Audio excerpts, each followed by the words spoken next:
Oke, saya buka dulu ya. Assalamualaikum warahmatullahi wabarakatuh. Waalaikumsalam warahmatullahi wabarakatuh. Suara saya bisa terdengar jelas kah? Sudah, Bu. Terlalu keras nggak? Tidak. Kalau terlalu keras, bilang ya. Khawatirnya nanti kasihan kuping kalian gitu loh kalau suara saya terlalu keras.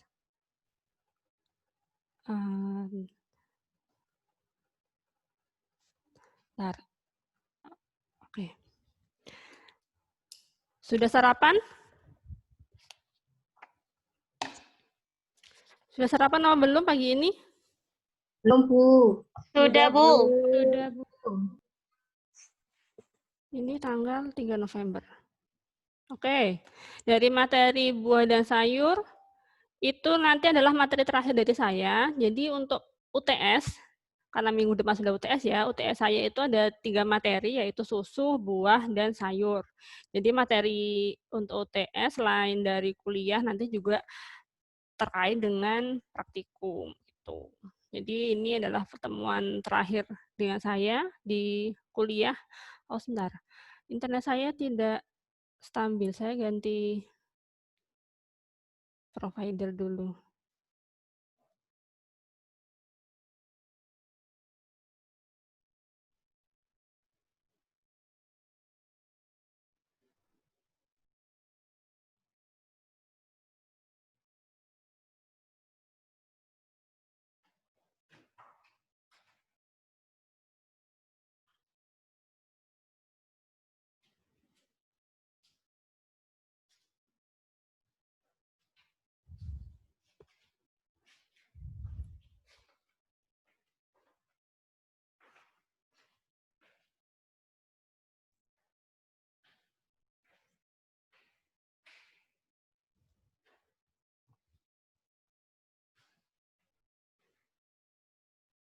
Oke, semoga sinyalnya lancar. Tadi sampai, oh ya, materi UTS ada 3, susu, buah, dan sayur. Kemudian dari materinya selain praktikum juga materi kuliah. Gitu. Oke, dari materi yang sudah kalian pelajari di video, ada yang ditanyakan? Saya izin bertanya, Bu.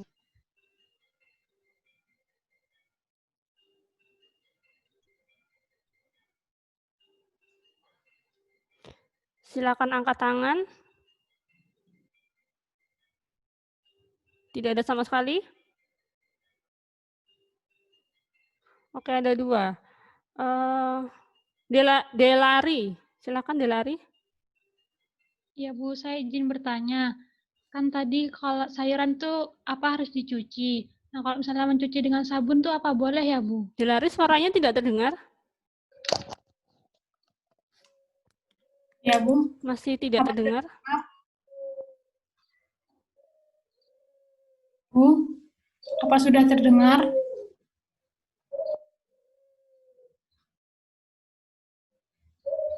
Halo Delari. Bu? Iya, Bu. Apa sudah terdengar?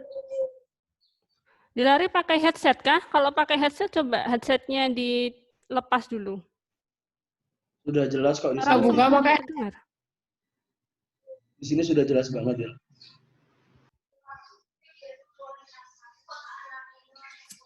Halo, Bu. Masih tidak terdengar. Atau silahkan tulis di chat saja ya. Nanti Baik, Bu. saya bacakan untuk pertanyaan dari Delari. Ya, Bu. Terima kasih. Selanjutnya ada Vita. Baik, Bu. Sudah terdengar, Bu, suara Vita saya? suaranya juga tidak terdengar. Apa yang lain bisa mendengarkan suaranya Vita? Cah?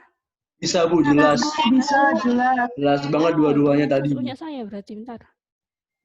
Apa ya?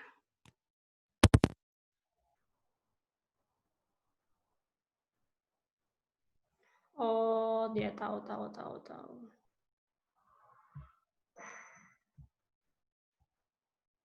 Coba salah satu ini. Coba Vita ngomong lagi. Ya Bu, sudah terdengar Bu suara saya? Oke, sudah. Terus apa tuh yang salah? Oke, coba Vita, pertanyaannya seperti apa? Begini Bu, apakah sayuran di pasar yang telah terpapar oleh sinar matahari dan sudah layu masih bisa layak untuk dikonsumsi Bu? Lalu, bagaimana cara mengatasi sayuran yang sudah layu agar terlihat lebih segar kembali? Terima kasih. Sama-sama.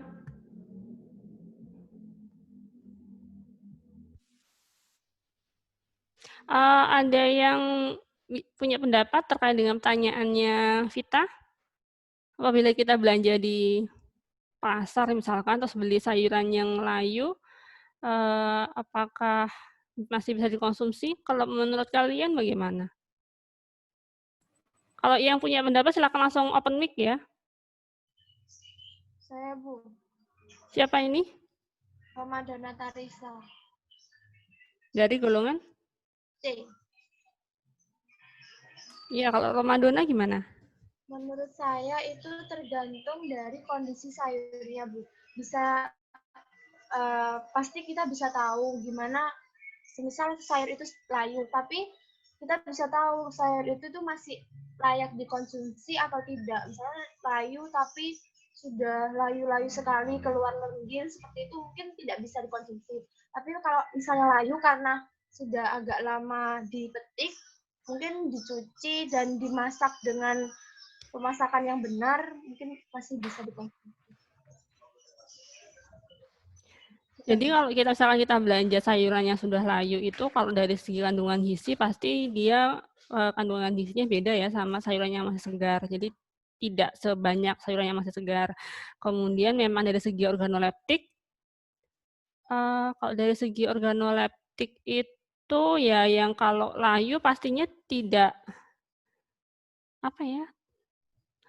Tidak enak kalau mau dikonsumsi. Kalian misalkan masak bayam segar sama bayam yang sudah layu, kalau misalkan dibuat sayur bening kan rasanya juga beda gitu.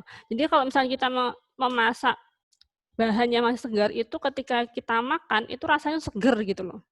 Nah, beda ketika kita makan sayurnya yang ketika kita masak itu sudah layu, itu teksturnya itu sedikit alot gitu. Jadi kalau misalkan terutama misalkan bagian anak ya, kalau orang dewasa, oh karena dia butuh makan adanya itu, oke lah mau dimakan. Tapi kalau anak-anak dengan rasa yang kurang enak, biasanya malah mereka tambah nggak mau makan gitu.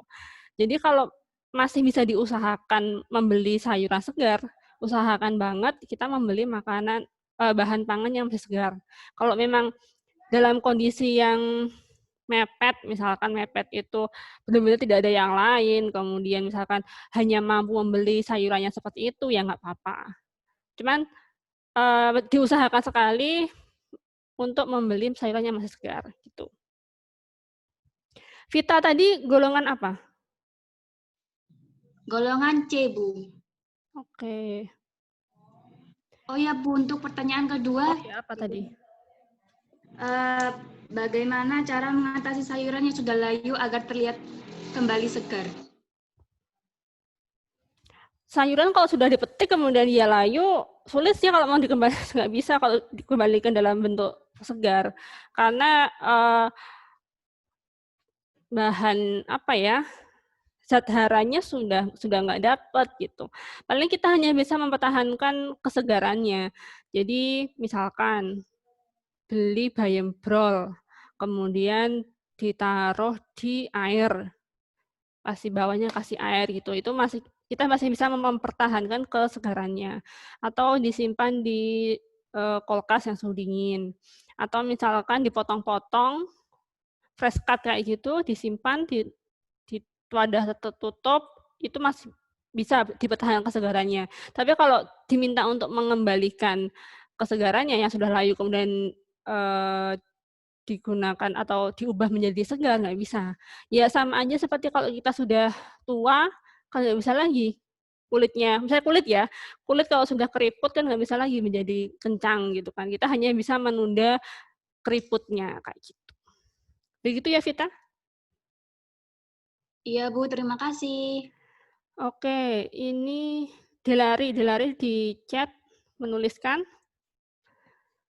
sayuran sudah dicuci, apakah boleh mencuci sayur dengan sabun? Kalau misalkan kalian ingin mencuci sayur dengan sabun, pastikan dibilasnya itu berkali-kali dan menggunakan air mengalir. Jangan sampai tertinggal rasa sabunnya atau aroma sabun. Karena ya namanya sabun itu aromanya mesti nyegrak, terus rasanya apa ya? Ya begitulah, saya bingung juga menjelaskan rasa sabun, tapi memang kurang sedap gitu. Kemudian karena sabun itu adalah bahan kimia, kalau misalkan dia masih tertinggal di sayuran, kemudian dimasak, kemudian masuk dalam tubuh, itu juga tidak dianjurkan gitu. Karena sabun itu kan untuk penggunaan luar gitu, bukan untuk dikonsumsi.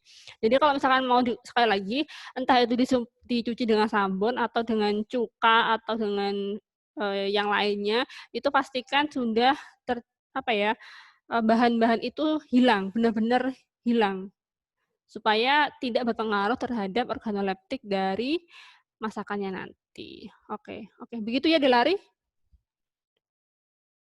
Iya Bu, terima kasih.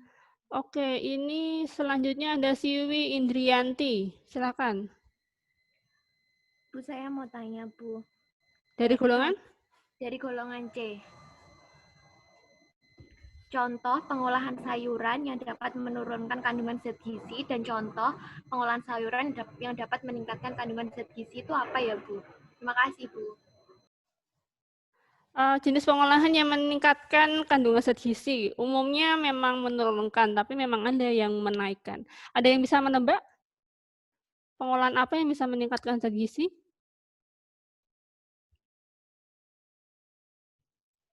Fermentasi, Bu. Siapa ini? Aza. Aza dari golongan? C. Selain fermentasi ada yang punya pendapat lain?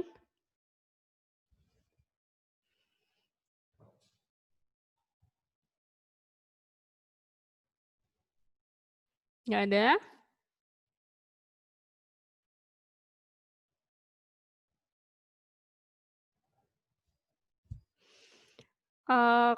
Pengolahan itu secara umum itu memang mengurangi zat gizi. Jadi makanya kenapa ada ilmu pangan? Karena memang yang kita harapkan itu kita mengolah makanan, dia menjadi matang, tapi dari segi zat gizi itu bisa dipertahankan atau meminimalisir kerusakan dari zat gizinya. Tapi memang itu tidak semua pengolahan seperti itu dan tidak semua bahan pangan ketika diolah zat gizinya menurun. Ada beberapa jenis pengolahan yang menaikkan zat gizi, tadi sudah benar yang dijawab oleh Azza, ada fermentasi. Contohnya misalkan seperti tempe dari kedelai. Kedelai itu tidak mengandung vitamin B12. Ketika diubah jadi tempe, difermentasi menggunakan mikroba, bimsalabim, ternyata vitamin B12-nya muncul, kan ajaib sekali. Gitu. Kemudian, contoh yang lain, itu misalkan di wortel. Wortel itu kan sangat keras ya. Kemudian selain sangat keras, kalau kita makan wortel mentah kan gigi kita nggak bisa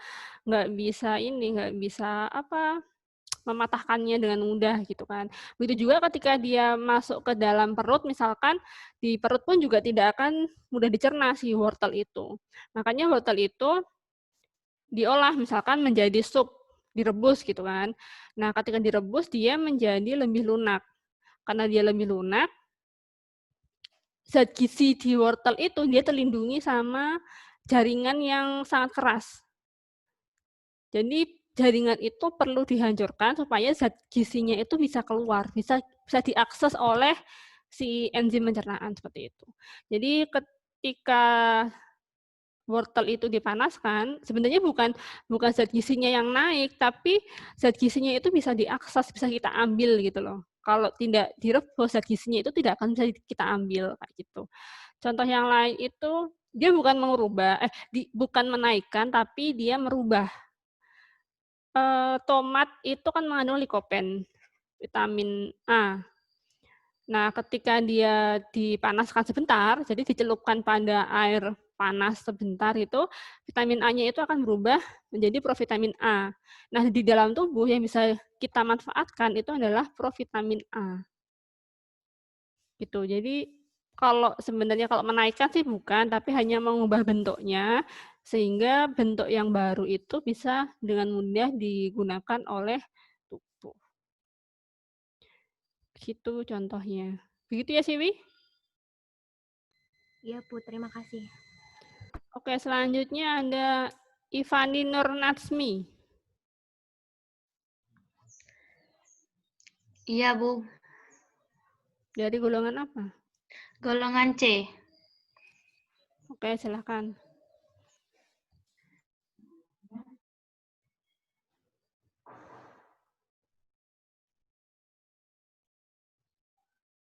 Iya, pertanyaannya apa, Ivani? Itu, Bu, cara membedakan. Iya, Bu. Apakah suara saya terdengar? Iya, tadi sempat terputus. Sekarang sudah terdengar lagi. Oke, silakan. Iya, Bu. Cara membedakan bahwa benda ini termasuk sayuran atau buah itu bagaimana, Bu?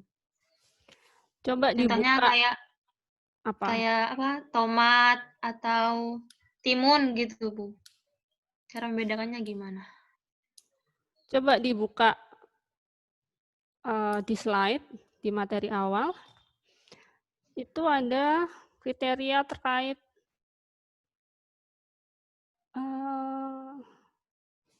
definisi sayuran sama definisi buah-buahan.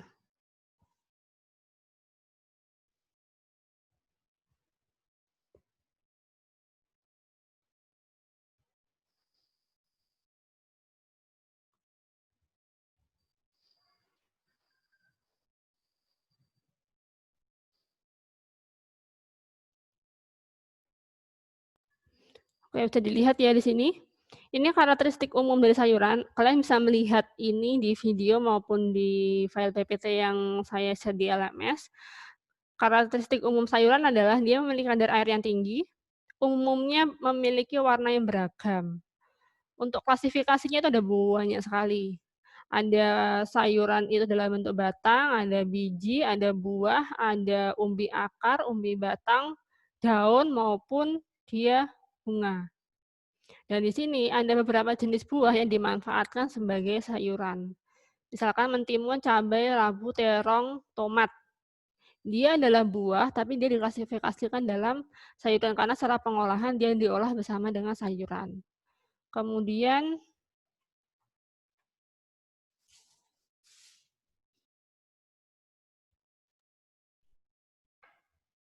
kok ini lagi.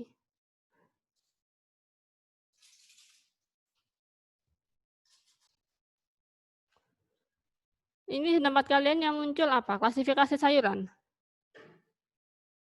Bukan, Bu, karakteristik buah-buahan, Bu. Oh, buah, sudah buah ya, bentar.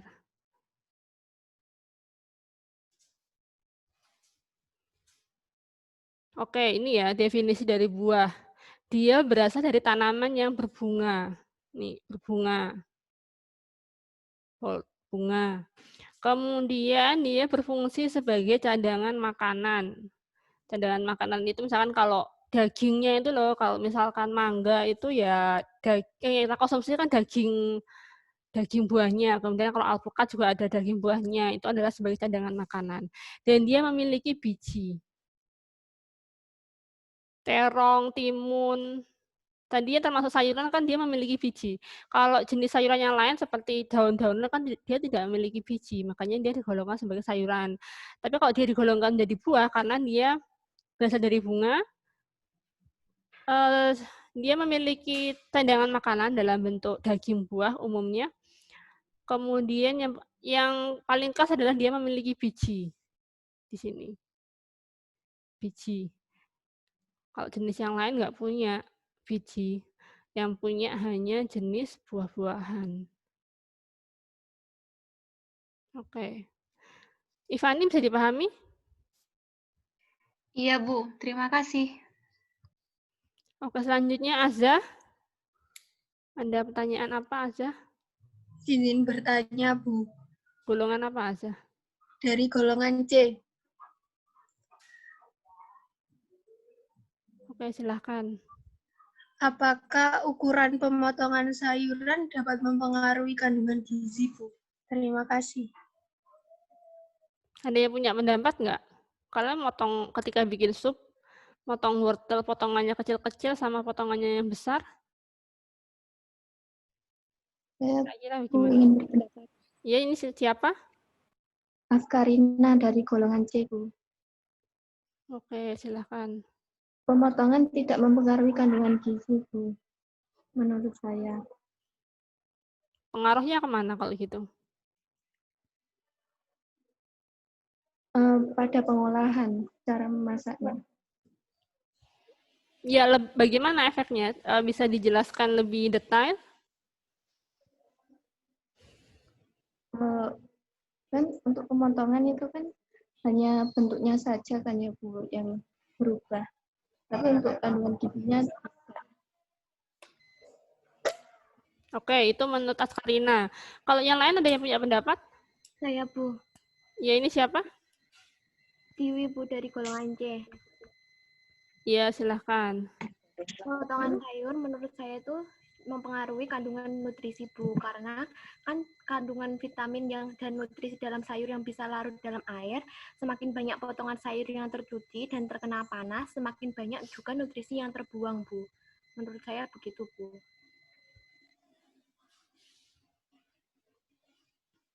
Oke, jawaban dari Askarina sudah mewakili ya. Jadi potongan itu sangat berpengaruh terhadap kandungan gizinya. Kalau kalian merebus wortel dalam utuh, kandungan gizinya memang dia akan lebih terjaga, tapi dia tidak akan cepat matang.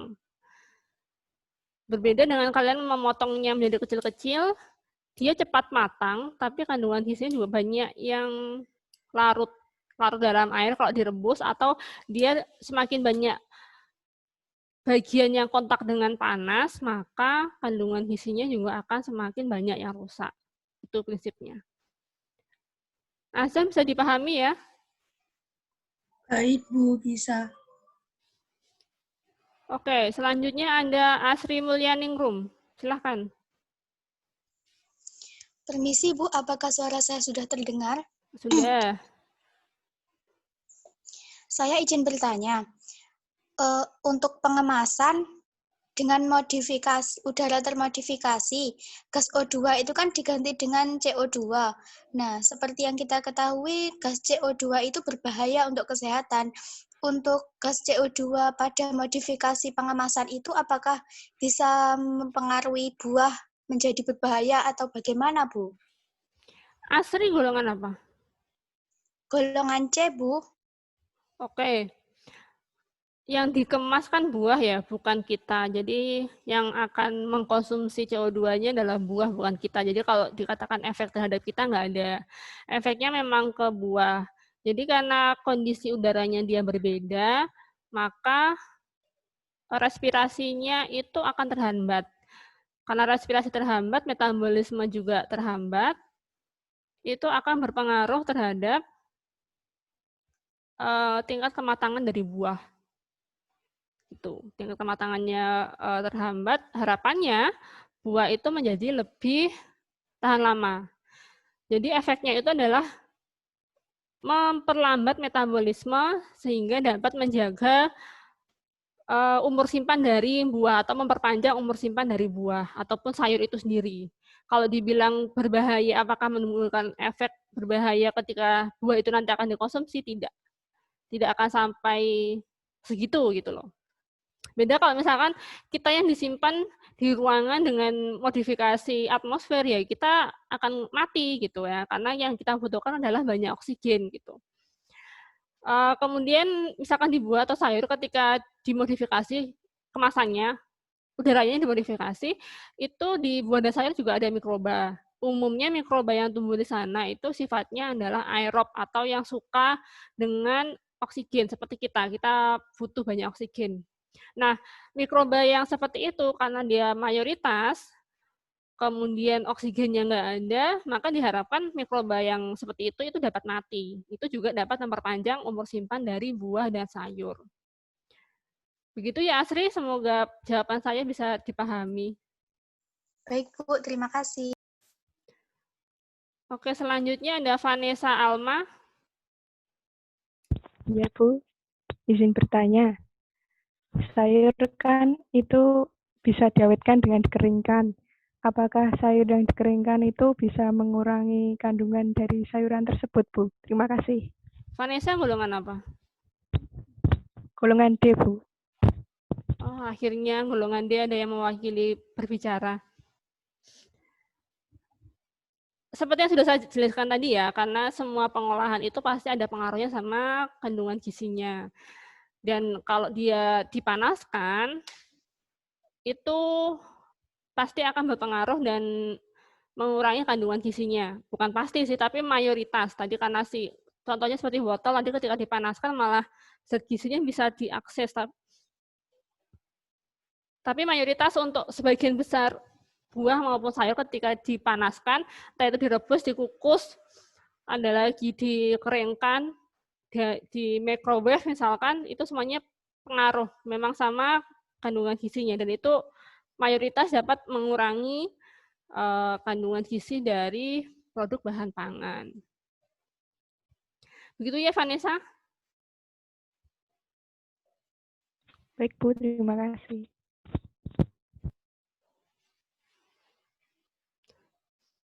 Ada Nabila Dewi. Silahkan. Baik, Bu, saya izin bertanya.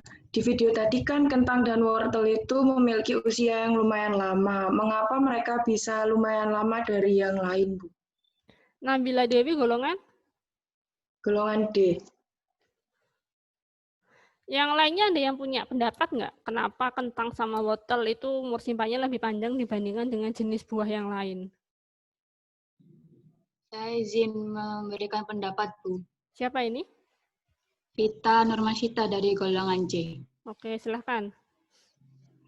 Karena di kentang sama di wortel itu kan keras, Bu. Jadi teksturnya itu, organoleptiknya itu jika ada benturan itu, walaupun pembusukannya cepat, itu lebih lambat daripada sayuran-sayuran yang lain. Karena sayuran lain itu lebih lunak daripada wortel dan kentang.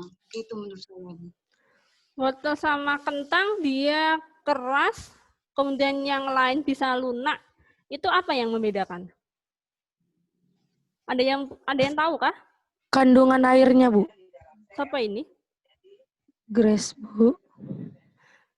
Grace dari golongan? Golongan C, Bu. Grace. Jadi kandungan air itu salah satu yang berpengaruh ya. Kalau kandungan airnya tinggi, kayak kita nih, kita kalau misalnya tinggal di rumah yang atau lingkungan yang airnya banyak, kita kan seneng.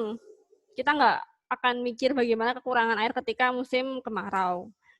Nah, begitu juga dengan mikroba, mereka juga akan sangat senang tinggal di bahan-bahan pangan yang kandungan airnya tinggi. Mereka bisa berpesta pora memakan air itu, gitu kan, menggunakan air itu. Kemudian selain kadar air, ada lagi dari dagingnya. Si kentang sama wortel itu kan ada karbohidratnya di situ.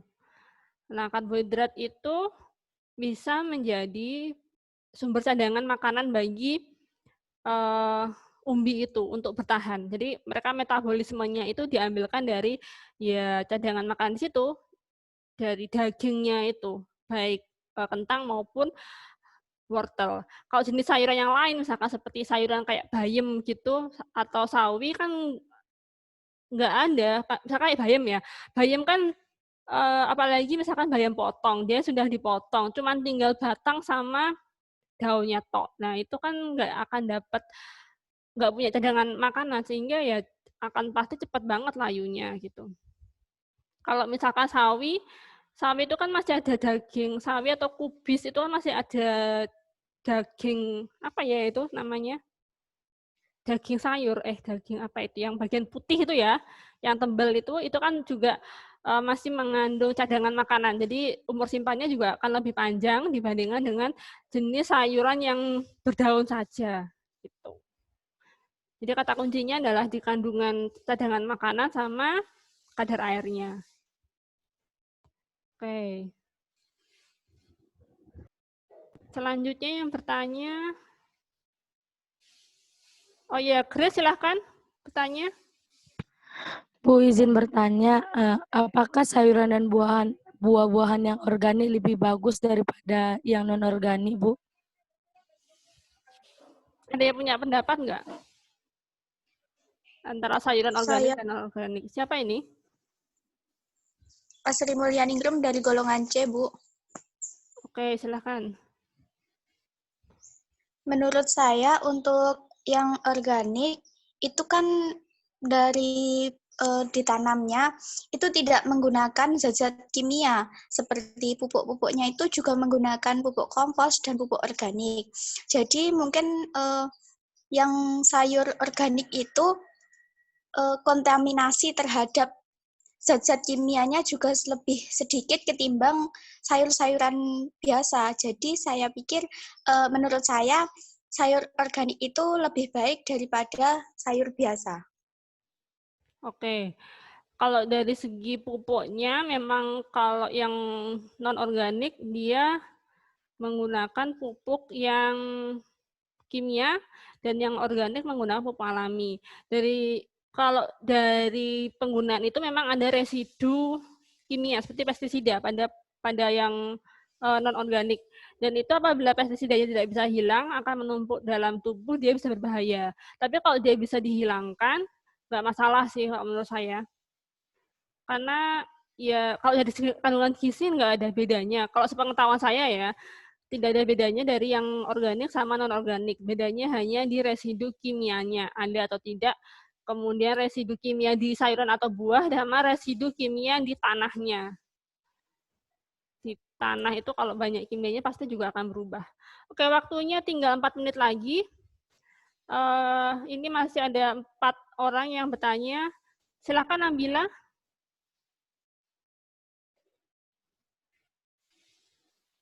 Halo Nabila. Nabila mau bertanya lagi kah? Enggak, Bu, sudah, Bu. Oh iya, kamu masih mengangkat tangan soalnya, jadi saya kira bertanya. Iya, Bu, bentar saya lower hand. Mutiara. Saya izin bertanya, Bu. Dari golongan apa ini? Dari golongan D.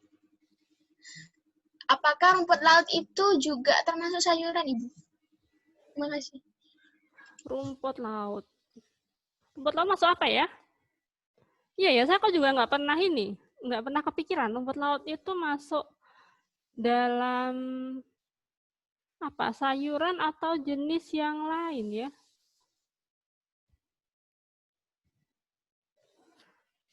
Mutiara nanti praktikum tas siang? Rabu siang?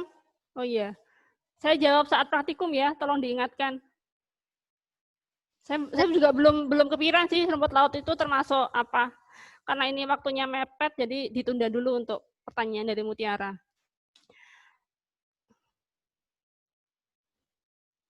Kemudian Vena Indriani.